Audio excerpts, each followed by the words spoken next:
Hello बच्चों, मैं हेमंत प्रजापति आप सबका स्वागत करता हूं अपने चैनल एचपी केमिस्ट्री क्लासेस में।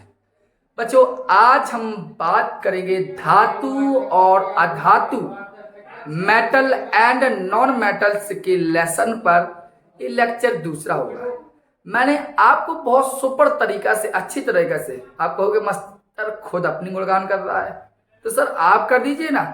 मैंने कहा कि मैंने आपको फर्स्ट लेक्चर धातु और अधातु का प्रोवाइड कर दिया है। उसमें मैंने आपको बताया था धातुएं क्या होती हैं, उसमें मैंने बताया था आपका अधातुएं क्या होती है, धातुओं को कैसे पहचाना जाता है, अधातुओं को कैसे पहचाना जाता है और उपधातुओं को कैसे पहचाना जाता है। आज हम जो लेक्चर लेके आए हैं, चैप्टर तीसरा चल रहा है क्लास 10 का, हैशटैग 0, तो मतलब सेकंड, ये आपका टॉपिक की बात हो रही है, मतलब ये लेक्चर दूसरा है। आपको यदि वीडियो नहीं देखी हो फर्स्ट लेक्चर की, उसकी लिंक आपको डिस्क्रिप्शन में दे दी जाएगी, आप उसको अवश्य देखें, तीसरा देखें, क्योंकि आज के लेक्चर में छोटी सी बात होगी अपने सामने। आप देखिए क्या होता है। चलिए बात करते हैं।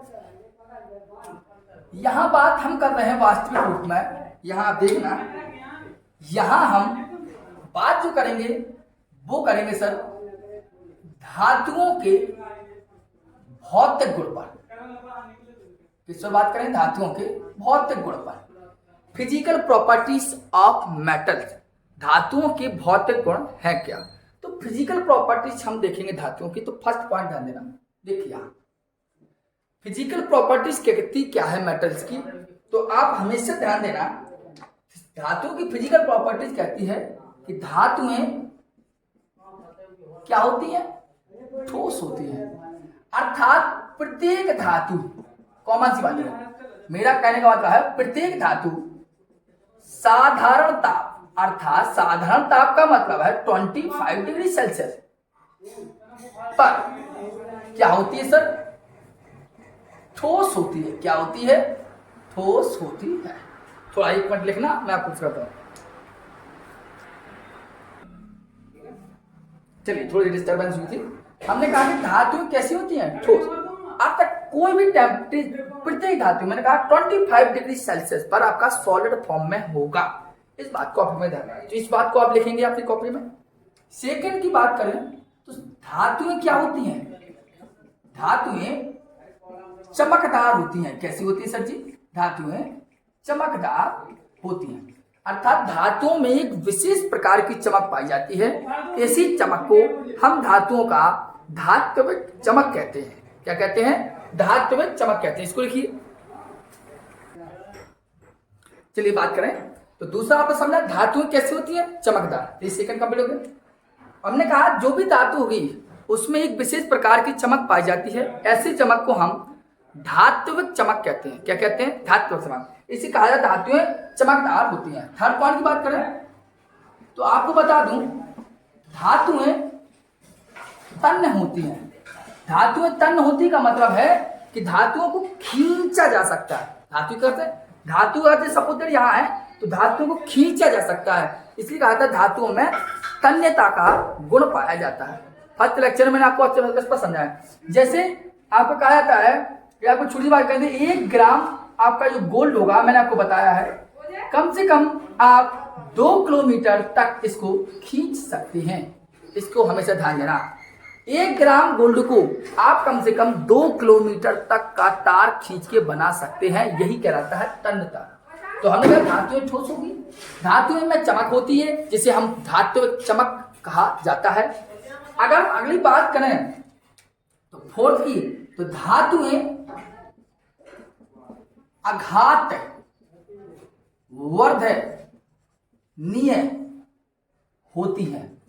अर्थात धातु आघात वर्धनीय का मतलब हमने समझाया था कि धातुओं को एक पतली स्लेट के रूप में हम परिवर्तित कर सकते हैं। तो धातुएं चमक आघात वर्धनीय होती है। फिफ्थ पॉइंट की बात करें तो धातुएं ऊष्मा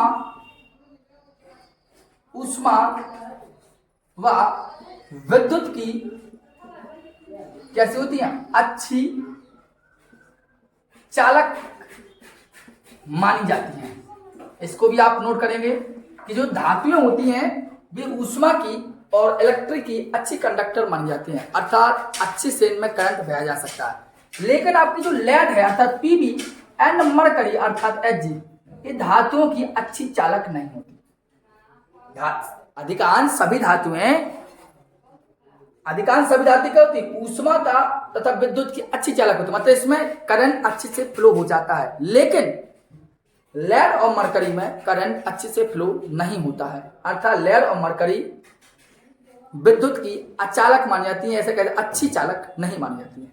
तो आपने देखा एक पॉइंट को और आप देखेंगे, छठवां पॉइंट, तो हमने कहा धातु विद्युत की ऊष्मा व अति चालक, और देखा धातुओं के, दिखाई दे रहा होगा, धातुओं के गलनांक मतलब गलने की क्षमता व क्वथनांक उच्च होते हैं। कैसे होते हैं? उच्च होते हैं। इसको आप इतना लिख लीजिए, आप कंप्लीट करें हम आपसे।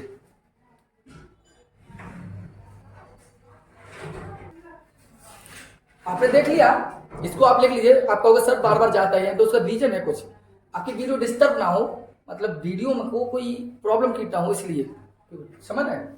अब इन धातुओं के भौतिक गुण की, तो मैंने कहा धातुएं ठोस होती हैं, धातुएं चमकदार होती है, धातुएं तन्य भी होती है, धातुएं कार्बनिक होती है, धातु ऊष्मा विद्युत का अच्छी चालक मानी जाती है, और उनका गलनांक और क्वथनांक भी क्या होता है? उच्च होता है। ये सब धातुओं की बात हुई। तो धातुओं की फिजिकल प्रॉपर्टीज हमने कहा था, आप फेयर भी बना सकते हो, अच्छे से लिख सकते हो, समझ में आई होगी। अब हम बात करते हैं धातुओं की ना करके अब हम बात करेंगे अधातुओं पर। किससे बात करेंगे? अर्थात यहाँ हमारी मेन हेडिंग होगी अधातुओं के भौतिक गुण। ठीक है, ध्यान देना। देखिए अधातुओं के भौतिक गुण की बात करें तो ध्यान देना, यहाँ हेडिंग डाल लेना हम, सही से डालता है धातुओं। ठीक, अधातुओं के भौतिक गुण क्या होते हैं, ध्यान देना। तो पहला पॉइंट आपका देखिए, अधातुओं का पहला पॉइंट है कि अधातु चमकदार नहीं होती। इस बात को आप अच्छे से जानते हैं, अधातुएं चमकदार नहीं होती। लेकिन एक अधातु कार्बन का अपर रूप हीरा होता है जो चमकदार होता है। ऐसे हम कह सकते हैं कि एक प्रकार का एक्सेप्शन केस है। नहीं तो आपको बता दूं, अधातुएं चमकदार कभी नहीं होती है। अधातुएं चमकदार नहीं होती है, इनमें कोई चमक नहीं पाई जाती है। लेकिन अधातु का ही एक अधातु जो कार्बन है, इस कार्बन का एक अपर रूप होता है हीरा, वो हमेशा चमकता है। ठीक है, ध्यान देना। दूसरे पॉइंट की बात करें तो अब यहां से लिख सकते हैं कि अधातु ठोस, द्रव और गैस तीनों रूप में होती है। इसको ध्यान देना है। जो अधातु होगी वो ठोस के रूप में होगी, और द्रव के रूप में भी होगी, और गैस के रूप में। जैसे आपको एक चीज लिख रहा हूं, fluorine, chlorine, bromine and iodine. यहां बात समझना। ठीक है, मैं आपको समझा सकता हूं थोड़ा सा। आयोडीन जो होता है वो ठोस होता है, और ब्रोमीन जो होता है वो द्रव होता है, और क्लोरीन जो होता है वो गैस के रूप में भी होता है। तो देखो ये सभी के सभी क्या हैं? इस सभी के सभी अधातु हैं। और मैंने कहा आयोडीन ठोस मैंने बताया, क्लोरीन गैस बताया, ब्रोमीन द्रव बताया। ये तीनों अलग टाइप का है। तो एक पॉइंट आप इसको लिख सकते हैं। तीसरा हम ये भी लिख सकते हैं कि अधातु ऊष्मा की अच्छी चालक नहीं होती है, नहीं होती। अब अधातु ऊष्मा की अच्छी चालक नहीं होती है, इसका मतलब है केवल एक अधातु ऐसी है जो ऊष्मा की अच्छी चालक होती है। मतलब ऊष्मा की चालक नहीं होती का मतलब है ये अचालक होती है। कैसी होती है? अचालक। जिस प्रकार मैंने आपको बताया कि धातु ठोस, द्रव, गैस होती है, और मैंने धातु में बताया था कि धातु प्रायः अधिकतर धातुएं ठोस होती हैं। लेकिन उसमें एक पॉइंट आप नोट कर सकते हैं, आपको पता होगा मरकरी Hg, यह साधारण ताप पर भी द्रव के स्टेज में होती है। साधारण ताप का मतलब है 25 डिग्री सेल्सियस पर यह मरकरी धातु है। यह कैसी होती है?